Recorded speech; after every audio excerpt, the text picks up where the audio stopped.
তুমি নির্ভর করো সেই সত্তার উপর যিনি চিরঞ্জীব, যার মৃত্যু নেই।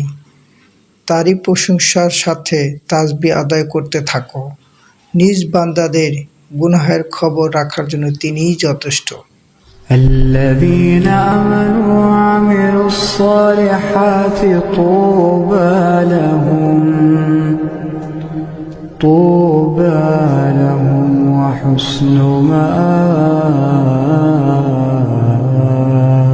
من عمل صالحا من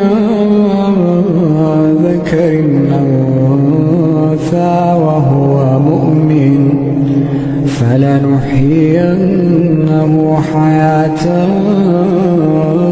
طيبة ولنجزينهم أجرهم بأحسن ما كانوا يعملون.